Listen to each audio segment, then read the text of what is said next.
नमस्कार प्रेक्षकांनो, ठरलं तर मग मालिकेच्या आजच्या भागामध्ये आपण पाहणार आहोत की पूर्णाजीला अचानक चक्कर आल्यामुळे पूर्णाजी आता चक्कर येऊन कोसळलेली असते। त्याच वेळेला सगळेजण पूर्णाजीला उठवायचा प्रयत्न करतात, पण पूर्णाजीला काही जाग येत नसते। म्हणून घरात सगळेजण अस्वस्थ असतात। कल्पना सायलीला विचारते, सायली अगं तू काही बोललीस का? सायली म्हणते की नाही, खरं तर ना मी त्यांच्या मागे येऊन उभी होती। त्यांना असं वाटलं होतं की तुम्हीच त्यांच्या मागे आहात आणि त्या त्यांचं मन मोकळं करत होत्या आणि अचानकच त्या जागेवरच कोसळल्या, म्हणूनच तर मला टेन्शन आलं, असं देखील आता सायली जी आहे ती बोलत असते। दुसरीकडे लॉकअपमध्ये आधी साक्षी असते। त्याच लॉकअपमध्ये प्रियाला आणून सोडलं जातं। प्रिया आणि साक्षी या दोघी एक दुसरीकडे बघत नसतात। त्यांना माहीत नसतं की दोघी एकाच लॉकअपमध्ये आहेत।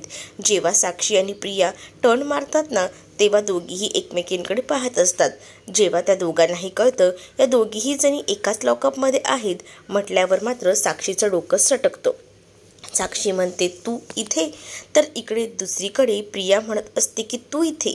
मग आता प्रिया ही खूप जास्त वैतागलेली असते। साक्षी ही खूप चिडलेली असते आणि साक्षी म्हणत असते की बघितलंस का, आज तुझ्यामुळे ही वेळ आली आहे। तर आता प्रिया साक्षीला म्हणते, आज तुझ्यामुळे ही वेळ आली, मला इथे राहायला लागतंय, मी तर किती स्वप्न पाहिली होती, असं प्रिया म्हणते। तर प्रियाला असं म्हटल्याबरोबर साक्षी म्हणते, कसली स्वप्न गं? तू या ज्या जेलमध्ये राहतेस या जेलमध्ये राहायची स्वप्न पाहिली होतीस का? हे जेल म्हणजे तुला काही सोन्याचा बंगला वाटला? वरती सोन्याचं छप्पर, खाली चांदीची गादी, हे सगळं वाटतंय का तुला हे इथे आल्यावर? बघतेस ना, मला कोर्टात बोलावं लागलं तसं, पण त्यावेळेला तू ती बाजू सावरून घ्यायला हवी होती, पण नाही, तिथे गुन्हा कबूल करून बसलीस। तुझं ना खरंच सगळं काही वेगळं आहे, पण जराही समजून घ्यायचं नाही हे तू ठरवलंच होतंस आणि सगळं काही माझ्यावर आरोप टाकून दिलेस। आणि जेव्हा हे सगळे आरोप तू माझ्यावर टाकलेस तेव्हा जराही विचार केला नाहीस। तुला फक्त आणि फक्त स्वतःचंच महत्त्व दिसत होतं। स्वतःला कसं या सगळ्यातून बाहेर काढता येईल याचाच विचार तू करत होतीस। तेव्हा जर विचार केला असतास ना की हे सगळं बोलू की नको, तर केवढ्याला झालं असतं ते, आज आपण दोघीही बाहेर असलो असतो, पण नाही, तुला गुन्हा कबूलच करायचा होता, दोघींनाही आत अडकवायचं होतं आणि तुझं ते सक्सेसही झालं। बघ ना, आपण किती छान मोठ्या बंगल्यात आलोय, मस्त गादी आहे आपल्याला झोपायला, किती चांगलं ना, असं बोलून साक्षी जी आहे ती प्रियावर वैतागलेली असते। प्रिया मात्र आता शांतच असते। प्रियाला काहीच बोलता येत नसतं। प्रिया फक्त आता एकटक पाहत असते। तर दुसरीकडे मात्र प्रियाला राग आलेला असतो, तर साक्षी देखील तितकी चिडलेली असते। साक्षी प्रियाला मारायला पुढे येणार असते। तर इकडे मात्र आता अश्विनला अर्जुन सतत कॉल करत असतो, पण अजूनही अश्विन काही कॉल रिसीव्ह करत नसतो। म्हणून घरातल्या सगळ्यांनाच खूप जास्त टेन्शन येतं की काय झालं असेल, का फोन रिसीव्ह करत नाही आहे ह्या। मग आता त्याला कॉल करण्यात येत असतो, पण तो कॉल रिसीव्ह करत नसतो। त्यावर अस्मिता सांगते की पूर्णाजींची तब्येत जास्त खालवायच्या आधी ना तू एक काम कर, लवकरात लवकर ये ना त्या देशमुख मॅडमना बोलवून घे, त्याही डॉक्टर व्यवस्थित आहेत, त्या नक्कीच आपल्या पूर्णाईला बघतील, कारण पूर्णाई बराच वेळ झाला या बेशुद्ध अवस्थेत आहेत, असं देखील आता तिथे असणारी जी अस्मिता आहे ती बोलते। त्यावर इथे असणारा अर्जुन देखील म्हणतो की हो, तू बोलतेस ते अगदी बरोबर आहे, अश्विन घरी आला होता, पण तो कुठे गेलाय खरंच काही माहीत नाही, असं देखील आता अर्जुन प्रताप यांना म्हणतो। खरं तर सगळ्यांना घरच्यांना असं वाटत होतं की अश्विन जो प्रतिमाकडे गेला होता तो आलाच नाही आहे, पण आता जे काही माहिती पडतं तेव्हा मात्र अश्विन हा कुठे गेलाय या मूर्ख मुलाला इतकं सुद्धा कळत नाही का की वेळेवर घरी यायचं, कुठे जाऊन बसलाय हा, असं आता प्रताप हे बोलत असतात। पण आता सगळ्यांनाच खूप जास्त पूर्णाजींची काळजी वाटत असते। पूर्णाजी बेशुद्ध अवस्थेत असतात। तर दुसरीकडे मात्र आता पाहायला मिळतं साक्षी ही खूप जास्त भडकलेली असते आणि साक्षी जेव्हा खूप जास्त भडकते ना तेव्हा मात्र प्रिया आता तिला सांगत असते, मी कोर्टात काय सांगणार होते तूच मला सांग, सगळं काही तू वेड्यासारखं माझ्यावर ढकललंस, मग मीही घाबरलीस ना, मला ते बोलावंच लागलं आणि मला ते बोलणं भाग होतं, कारण तू पूर्ण प्लॅनिंग करून मला एकटीला या सगळ्यात अडकवत होतीस आणि स्वतः मात्र वेगळी राहणार होतीस। तुझ्या बापाने आणि तू मिळून मला फसवलं आहे, असं देखील प्रिया म्हणत असते, कारण आतापर्यंत मी तुमच्यावर विश्वास ठेवला, पण तुम्ही सगळ्यांनी मिळून मला फक्त फसवायचं तेवढंच ठरवलंय, असं देखील प्रिया आता रागारागात बोलत असते। प्रिया जेव्हा रागारागात बोलत असते तेव्हा खरं तर साक्षीला राग येतो, कारण साक्षीने आतापर्यंत खूप जास्त या प्रियाला पोसलं होतं, पण आता तीच प्रिया ही रंग बदलू सरडा झालेली असते। तिला काहीसुद्धा वाटत नसतं प्रियाला काय झालंय आता साक्षीलाही खूप ओरडू लागते आणि तिला म्हणते की आज मी इथे नसले असते, पण तुझ्यामुळे मला इथे राहावं लागले, नाहीतर बघ या सगळ्यांना कसं उद्ध्वस्त केलं असतं ते, असं देखील आता ती म्हणत असते. प्रियाला तर 7च वर्ष सजा झालेली असते, पण ही सजा जी आहे ती मात्र साक्षीला तब्बल 14 वर्ष झालेली असते आणि त्यामुळे साक्षी जी आहे ती पूर्णपणे कोलमडून जाते. तर दुसरीकडे साक्षी प्रियावर हात उगारणार तितक्यातच तिथे आता अश्विन आलेला असतो आणि अश्विन हे सगळं चाललेलं पाहतो. जेव्हा अश्विन हे सगळं पाहतो ना, तेव्हा खूप जास्त भीती जी आहे ती आता वाटू लागलेली असते, ती म्हणजे अश्विनला. कारण प्रियाचे किती हाल होत आहेत हेच तो पाहत असतो. पण प्रिया मात्र आता विचार करते की एवढं सगळं होऊन सुद्धा हा अश्विन माझ्या बाजूने आहे, याचा अर्थ नक्कीच तो मी माझ्या बाजूने वळवलं तर तो येईल. तर तिकडे डॉक्टर चेक करायला आलेले असतात. पूर्णाजींचं चेकअप होतं. पूर्णाजींना चेक केल्यानंतर डॉक्टर सांगत असतात की त्यांचा BP वाढला होता ना, म्हणून त्यांना अचानक ही चक्कर आलेली आहे. काळजी करण्यासारखं काही नाही आहे, त्यांना औषधं तर दिलेली आहेत, पण त्यांना स्ट्रेस येईल असं काही वागू नका, असं देखील डॉक्टरांनी आता पूर्णपणे सांगितले असतं. जेव्हा डॉक्टरांनी ही गोष्ट सांगितलेली असते तेव्हा मात्र घरात सगळेच जण ठरवतात की नाही, पूर्णाजींकडे विशेष लक्ष द्यायचं. त्यावर मात्र एक औषध जे आहे ते त्या लिहून देतात आणि त्या आताच्या आत्ता त्या गोळ्या त्यांना द्या, म्हणजे त्यांना लवकर बरं वाटेल असं देखील सांगितलं जातं. डॉक्टर आता औषध वगैरे सगळं काही लिहून देतात आणि त्यानंतर अर्जुन जो आहे ते औषध आणण्यासाठी आणि डॉक्टरांना सोडण्यासाठी आता बाहेर निघालेला असतो. पूर्णाजींची ही अवस्था बघून अर्जुन जो आहे तो सुद्धा कोलमडलेला असतो. तो दुसऱ्याकडे सायलीला सुद्धा खूप जास्त वाईट वाटत असतं. तर इकडे आता पाहायला मिळतं अश्विन हा मूर्ख अश्विन जो आहे ना, तो बायकोच्या प्रेमात इतका वेडा झालेला असतो की तो आता चक्क जेलमध्ये त्या प्रियाला भेटायला गेलेला असतो आणि प्रियाला म्हणत असतो की तू काळजी करू नकोस, तुला इथे त्रास होतोय मला कळतंय, पण तू आता टेन्शन बिलकुलही घेऊ नकोस, तुझ्यासोबत मी आहे, तुला कधीही एकटं पडू देणार नाही. त्याच वेळेला प्रियाच्या लक्षात येतं की हा मूर्ख अश्विन अजूनही आपल्या बाजूनेच आहे, म्हणजे सुभेदार कुटुंबीय जरी माझ्या बाजूने नसतील तरी अश्विन अजून माझ्या बाजूने आहे, त्यामुळे आपण नाटक हे असंच कंटिन्यू ठेवायला हवं, असंच प्रिया आता मनातल्या मनात बोलत असते. जेव्हा प्रिया हे सगळं काही मनातल्या मनात बोलते ना, तेव्हा मात्र आता इकडे जो अश्विन असतो तो खूप जास्त रडत असतो. त्याला सुद्धा आता त्रास होत असतो, कारण त्याला हेच वाटत असतं ना की आपल्या बरोबर असणारी ही प्रिया आपल्याला सोडून या तुरुंगात राहते, तिला सुद्धा खूप त्रास होतोय, हा तिचा त्रास तो बघत असतो आणि म्हणूनच तो आता म्हणत असतो की नाही, तू रडायचं नाही, तुझ्यासोबत मी आहे. आणि असं बोलून तो आता तिला सावरू लागतो. जेव्हा तो तिला सावरतो ना, तेव्हा कुठे जाऊन तिला बरं वाटतं आणि तो तिला सांगतोही, तुला जास्त दिवस मी इथे ठेवू देणार नाही, तुला लवकरात लवकर मी बाहेर काढेन, असं देखील आता त्याने सांगितलेलं असतं. तर या दोघांकडे रागानेच आता साक्षी पाहत असते. साक्षीला या दोघांचाही प्रचंड राग येत असतो. तर इकडे आपल्याला पाहायला मिळतं की सगळ्यांनाच आता टेन्शन आलेलं असतं की पूर्णाची कधी रिकवर होतील. आता रात्रही खूप झालेली असते. सगळ्यांना सांगितलं जातं, कल्पना की तुम्ही आपापल्या रूममध्ये जा आणि आराम करा, पण त्यातच सायली मात्र म्हणत असते की नाही, मी बसेन पूर्णाची सोबत, तुम्ही सगळीच जण जाऊन रूममध्ये जाऊन आराम करा, म्हणजे कसं तुम्हालाही त्रास होणार नाही, मी आहे पूर्णाजींजवळ, असं सायली सांगते. तर सायलीचं आता सगळीजणं ऐकायचं ठरवतात. सगळीजणं सायलीला म्हणतात की ठीक आहे, तू थांबतेस ना, मग आम्ही जातो. सगळीजणं इथे थांबली तर सगळ्यांच्या झोपेचा पूर्णपणे बँड वाजेल हे सायलीला माहिती असतं आणि म्हणूनच सायलीने सगळ्यांना बाकीच्यांना आपापल्या रूममध्ये पाठवून दिलेलं असतं. तर दुसरीकडे महिपत जो आहे तो आता भेटायला आलेला असतो. तो म्हणजे साक्षीला तिथे असणाऱ्या हवालदारावर तो दादागिरी करत असतो, कारण त्याला काही झालं तरी लॉकअपमध्ये जाऊन साक्षीला भेटायचं असतं. कारण जेव्हा केस संपली होती, म्हणजे जेव्हा केसचा निकाल लागला होता, तेव्हा त्याला साक्षीला भेटता आलं नव्हतं. आता साक्षी जेव्हा महिपतला आलेलं पाहते तेव्हा महिपतला जाऊन ती मिठी मारते आणि म्हणत असते की अण्णा मला सोडा नाही इथून, अण्णा मी खूप मोठ्या संकटात अडकलेली आहे. 14 वर्ष मी नाही राहू शकत या बंद खोलीमध्ये, तुम्हालाही माहिती आहे. प्लीज ना अण्णा, काहीतरी करा, काही करा आणि दामिनीला सांगा माझी लवकरात लवकर सुटका करायला. त्यावर दामिनीने आपली केस सोडली आहे असं देखील अण्णा आता साक्षीला सांगू लागतात. त्यावर साक्षीला जबरदस्त असा धक्का बसतो. साक्षी म्हणते मग आता काय. त्यावर महिपत आता साक्षीला सांगतात की तू काळजी करू नकोस, तुला मी बाहेर काढायचा प्रयत्न करेन. त्याच वेळेला मात्र इकडे असणारी प्रिया ही दोघांकडे पाहून हसत असते. प्रिया मुद्दामून हसत असते, कारण तिला जो काही साक्षीला त्रास होतोय ना हे बघूनच भारी वाटत असतं.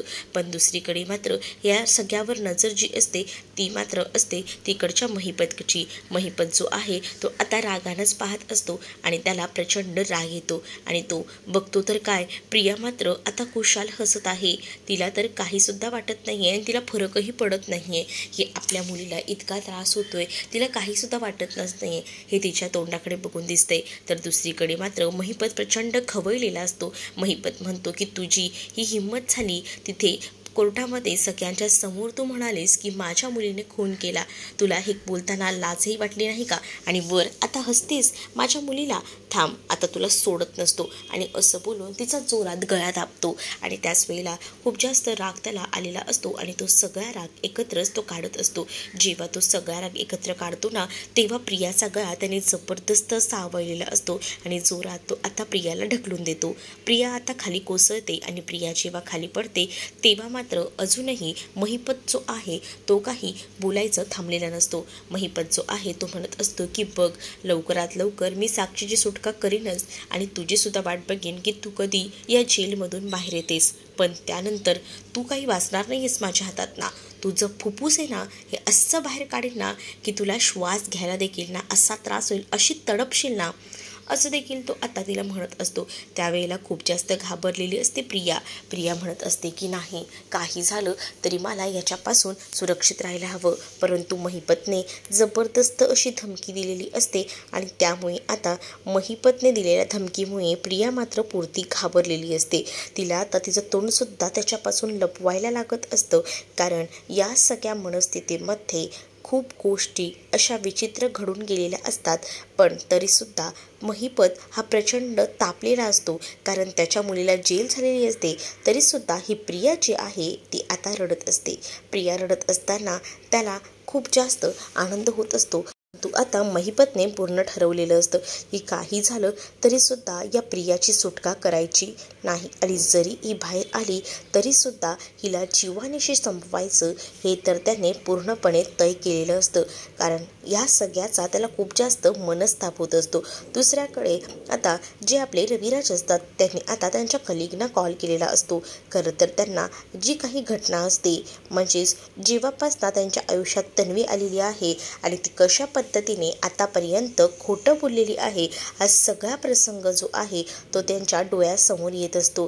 त्यांच्या डोळ्यासमोरून ती घटना हलायचं काही नाव घेत नसते आणि त्याच वेळेला मात्र आता हा सगळा प्रसंग जेव्हा घडत असतो तेव्हा त्यांच्या लक्षात येतं की मी उगाच तन्वीवर विश्वास ठेवला आणि तन्वीला सपोर्ट करत राहिलो असं देखील आता त्यांना वाटत असतं. म्हणूनच त्यांनी आता त्यांच्या मित्राला कलिगला कॉल केलेला असतो. त्याच वेळेला आता तू हे पेपर रेडी कर असं देखील सांगितलेलं असतं. तर इकडे मात्र प्रतिमाला जाग येते आणि प्रतिमा म्हणते की काय झालं आहे, इतक्या रात्री कोणाशी बोलत होतात. त्यावर रविराज सांगतात की मी माझ्या कलिगसोबत बोलत होतो. काय बोलणं झालं, जे इतके वर्ष मी करायला हवं होतं ते आता मी करतोय. खरं तर ना खूप उशीर झालाय, पण आता अजूनही वेळ आहे, ते मला करायलाच हवं असंच आता ते म्हणू लागतात. आणि त्याच वेळेला आता प्रतिमाला टेन्शन येतं की हे कशा संदर्भात बोलत आहेत नेमकं, म्हणूनच प्रतिमा जी आहे ती आता पाहत असते. तर दुसरीकडे सकाळ झालेली असते तरीसुद्धा आता सायलीला काही जाग येत नाही. 8 वाजलेली असतात. अर्जुन दोघांसाठीही कॉफी घेऊन येतो. जेव्हा अर्जुनने आता दोघांसाठी कॉफी आणलेली असते तेव्हा सायली विचारते की किती वाजले आहेत. त्यावर अर्जुन सांगतो की 8 वाजलेत. त्यावर सायली कसली थांबते. सायली जी आहे ती ताबडतोब अर्जुनच्या समोरूनच किचनमध्ये जायला निघते आणि त्याला म्हणते की इतका उशीर झालाय, बापरे, आईबाबांना काय वाटेल माझ्याबद्दल, मी त्यांचा नाश्तासुद्धा रेडी केलेला नाहीये. दुसरीकडे प्रतिमाने उपमा केलेला असतो, तर दुसरीकडे थालीपीठ बनवायचं असं सुमन म्हणत असते. पण प्रतिमा म्हणते की नको गो, त्याची काहीच गरज वाटत नाहीये मला, कारण मी पूर्ण तयारी केली आहे. तर तेवढ्यातच दारावर एक माणूस आलेला असतो आणि त्याने आता लेटर आणलेलं असतं आणि ते लेटर सरांनी दिले असं सांगतो. त्यावर लगेच रविराज ते लेटर हातात घेतात आणि त्या समोर असलेल्या माणसाला थँक्यू म्हणतात, कारण ते लेटर त्यांनीच मागवलेलं होतं आणि त्यांनी आता ठरवलेलं असतं की काही झालं तरी सुद्धा आपण या सगळ्यातून मोकळं व्हायचं. तर दुसरीकडे मात्र सगळ्यांनाच टेन्शन आलेलं असतं की नेमकं रविराजांच्या मनात चाललंय तरी काय, रविराजांनी ह्यांना का बोलवलं असेल आणि या कशा संदर्भातलं लेटर असेल, यासारखे अनेक विचार सगळ्यांच्या डोक्यात येत असतात. नागराज शेवटी कंटाळून विचारतोच की काय झालं दादा, या कशा संदर्भातला लेटर आहे. तर त्यावर रविराज सांगतात की इतके दिवस जी गोष्ट करायची होती ती गोष्ट मी आता सध्या केलेली आहे. त्याच वेळेला रविराजांना विचारलं जातं की नेमकं काय. त्यावर रविराज म्हणतात की माझ्याकडनं चूक झाली, इतके दिवस मी प्रियाचीच म्हणजे तन्वीची केस लढत होतो, पण नाही, आता मी ठरवलंय की ह्या केसमधून मी माघार होणार आहे आणि मी ही केस दुसऱ्या वकिलाच्या हाती सुपूर्द करतोय. त्यासाठी हे NOC लेटर बनवलं होतं, त्याच संदर्भातले हे पेपर्स आहेत असं देखील रविराज आता सांगू लागतात. जेव्हा रविराजांनी केस सोडलेली असते ही गोष्ट आता घरात सगळ्यांनाच कळालेली असते ना, तेव्हा मात्र सगळ्यांनाच खूप मोठा धक्का बसतो, खास करून प्रतिमा आणि सुमनला. म्हणजेच रविराजांनी ही केस सोडली म्हणजे आता काही खरं नाहीये हे देखील प्रतिमा आणि सुमनला कळून चुकलेलं असतं. तर दुसरीकडे आता जेव्हा ती खाली येते, सायली इकडे तिकडे पाहते. सायली जेव्हा आता इकडे तिकडे पाहते तेव्हा मात्र आता म्हणत असते की बघितलं ना किती उशीर झाला. त्याच वेळेला अर्जुन म्हणतो, अगं शांत हो ना, इतकी कशाला चिंता करतेस, सगळं काही नीट होईल. पण दुसरीकडे मात्र आता जो अर्जुन असतो त्याला मुद्दामूनच त्रास द्यायचा असतो ना, आणि म्हणून त्याने आता सांगितलेलं असतं की हे सुभेदारना एक नंबरचे नालायक आहे, तुला माहिती नाही कसे आहेत ते, आणि मुद्दामून तो सुभेदारांना नावं ठेवत असतो. पण त्यावेळेला सायलीच्या तोंडून त्याला नेमकं ऐकायचं असतं आणि त्याला सायलीची होणारी चिडचिड हे खूप जास्त आवडत असते. सुभेदारांना मुद्दामून जेव्हा अर्जुन नावं ठेवत असतो तेव्हा सायलीला तर हे सगळं काही खरंच वाटतं. सायली लगेच उठते आणि म्हणते की तुम्ही आता शांतच बसा हा जरा, तुम्ही उगाच ना सकाळी सकाळी माझं डोकं खाऊ नका. तुम्हाला तुमची हिंमत कशी झाली हो सुभेदार कुटुंबाला काही बोलायची. तुम्हाला तर चांगलंच माहिती आहे ते कुटुंब माझ्यासाठी किती इम्पॉर्टंट आहे ते, पण तुम्हाला तर काही सुचतं का. असं देखील आता सायली जी आहे ती अर्जुनला ओरडून बोलत असते. त्यावर आता अर्जुन म्हणतो की अरे बायको शांत हो ना, इतकी काय चिडतेस. तर सायली म्हणते, मग चिडू नको तर काय करू, तुम्ही माझ्या कुटुंबाला माझ्या परिवाराला इतकं सगळं बोलताय आणि मी ऐकून घेणार आहे का. असं समजू नका मी की मूर्ख आहे, तुमचं सगळं काही ऐकून घ्यायला, मी काही झालं ना तरी या गोष्टी ऐकून घेणार नाही. असं देखील आता सायली ही खूप चिडून जी आहे ती आता बोलत असते. जेव्हा हे सगळं काही ती चिडून बोलत असते ना तेव्हा मात्र अर्जुनला हसू येतं आणि अर्जुन आता तिला म्हणतो की मला माहिती होतं तुला राग येणार आणि म्हणूनच तर मी हे सगळं काही बोललो. त्यावर सायली म्हणते, तुम्ही पण ना खरंच. त्याच वेळेला आता अर्जुन सायलीला म्हणतो की अगं आपली चहा थंड होते, थांब मी तुझी चहा माझी कॉफी गरम करून आणतो. आणि असं बोलून तो आता चहा कॉफी गरम करायला चाललेला असतो. परंतु सायली म्हणत असते की त्याची ना काहीच गरज नाही आहे, तुम्हीच म्हणता ना की कसं एकदम व्यवस्थित मिळून मिसळून करायचं, तसंच आपण हे दोघेही जणं मिक्स करून बघूया कशी टेस्ट लागते ते. आणि दोघंही जणं आपली चहा कॉफी एकदम मिक्स करतात आणि ते चहा कॉफी प्यायला सुरुवात करतात. त्याच वेळेला हे कॉम्बिनेशनसुद्धा खूप छान आहे जसं आपलं आहे. तुम्ही जसं मला सांभाळून घेता माझं मन जपता. त्यावर अर्जुन म्हणतो की हो तू सुद्धा माझ्या कुटुंबाला सांभाळून घेते, माझं मन जपते, अगदी तसंच ना. आणि त्यावेळेला दोघंही जणं चहा कॉफी एन्जॉय करत असतात. तर पुढील भागामध्ये आपल्याला पाहायला मिळतं घरात आता श्रावणी सोमवारची पूजा असते. सायली आणि अर्जुनच्या हस्ते ती पूजा करून सगळी जणं घेत असतात. आता आरती सुरू असते, त्यामुळे सायली आणि अर्जुन दोघंही जण आरती करत असतात. घरात सगळ्यांनाच खूप जास्त आनंद झालेला असतो, कारण घरातली पीडा ही दूरच गेलेली असते आणि त्यामुळे सगळीजणं खूप जास्त खुश असतात. आरती सुरू असतानाच मधूनच एक दगड आतमध्ये फेकला जातो आणि त्यात ती चिठ्ठी असते.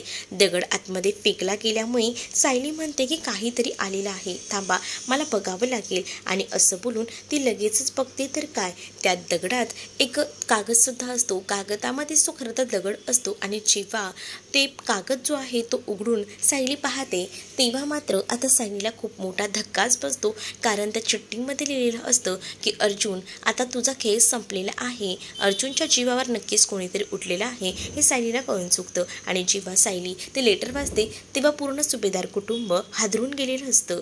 पण इथे मात्र अर्जुन नक्कीच विचार करतो की हे सगळं महिपतचंच कारस्थान असणार आहे. तर तुम्हाला हा भाग कसा वाटला हे नक्कीच मला कमेंटमध्ये सांगा आणि अशाच नवनवीन भागांसाठी आपल्या चॅनलला सुद्धा सबस्क्राईब नक्कीच करा.